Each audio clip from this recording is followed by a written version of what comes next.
So in this video we're going to look at mortgage repayments or any type of loan repayment. And the formula, the amount that we pay back, is based on the principal that we borrow by the interest rate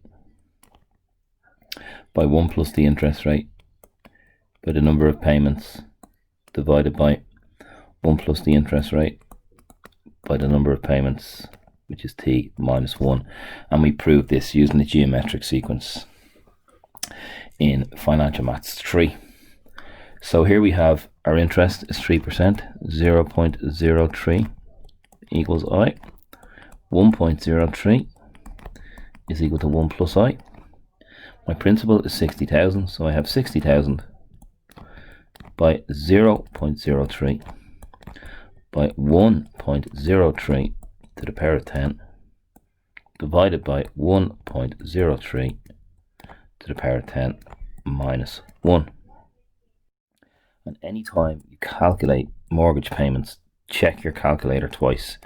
Do one little bit at a time. So 60 by 0.03 equals, multiply by 1.03 to the power of 10 equals, and then set up a double bracket at the end like this for your division, rather than taking one away from the previous answer. So if we type this into a calculator, we're going to get 7,000.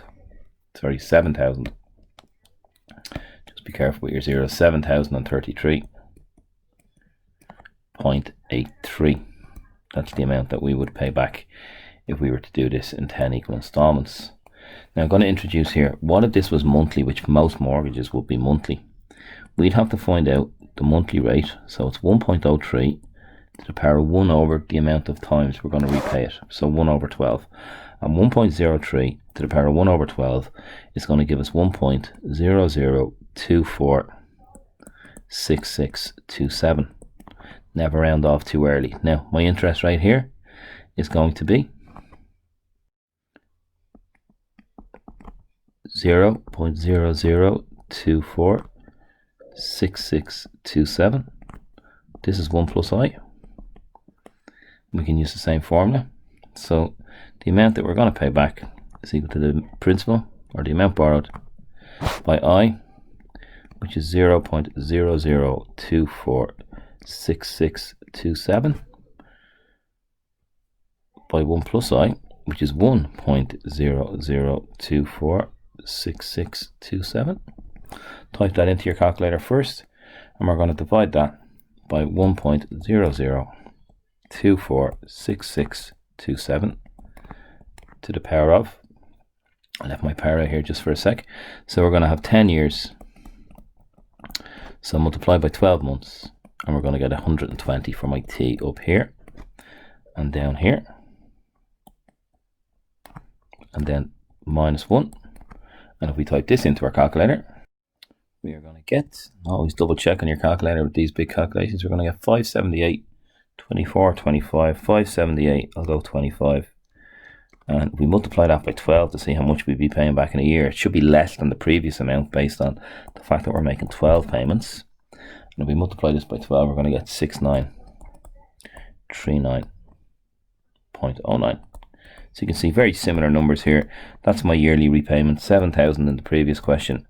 And most of the questions that we'll get at Lehman's Cert higher level will involve mortgage payments, where we're using this calculation here to get monthly. So let's look at a couple more of these questions after we look at this question, that calculating it with a geometric series. So my geometric series, the sum of m payments is going to be equal to 60,000 again. Now obviously my payments are going to be more than 60,000, but what the formulas do is they calculate the present value of them, which is less and less over time.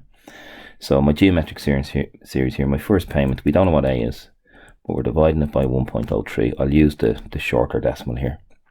The second payment in 2 years' time, we'd have to divide it by 1.03 squared to get what that value would be, and so on. The third payment, 1.03 cubed, all the way to A divided by 1.03 to the power of 10. So my first term here, A is equal to A over 1.03. And my common ratio, I have to multiply every term by 1 over 1.03 to get the next term. I could also factor out A here if you wanted. It doesn't make a difference. So A by 1.03 is equal to A times 1 over 1.03. But we can put it into the formula either way. We're going to have to calculate A anyway. And the sum of n payments is equal to A times 1 minus r to the power of n divided by 1 minus r. So if we fill in our values here, we've got our 60,000 on the left.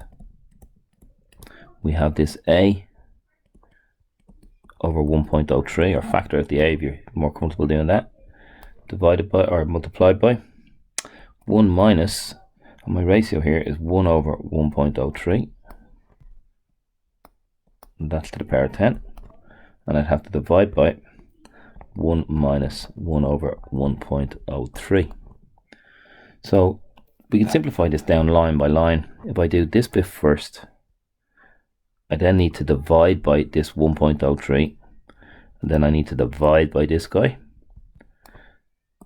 So the stages, this stage 1, so stage 1 is going to give me 0.2559. I'll round off slightly here, we'll get a slightly different answer than the first one. So if I divide by here, this 1.03,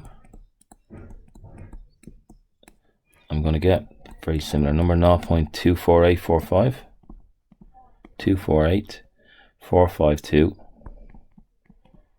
509. I won't round this one off. And then if I divide by the bottom, stage 3, and I think it is good maths to do each stage on your calculator because it's so easy to make mistakes within these questions. If I divide by that, I'm going to get 8.53. So that's what the right hand side becomes. I have 60,000 is equal to 8.53 times 8. So I have to divide 60,000 by 8.53, and my answer is going to be 703.99, which should be similar to the first answer we got, was 703.383. So just slight rounding in this part here has given a very, very slightly different answer. So don't round off to the end of these questions. So with these mortgage payments, you can do them either way, but sometimes in the exam it specifies a particular way to do them. So practice them both ways, and then you'll be able to do them either way when you get to an exam.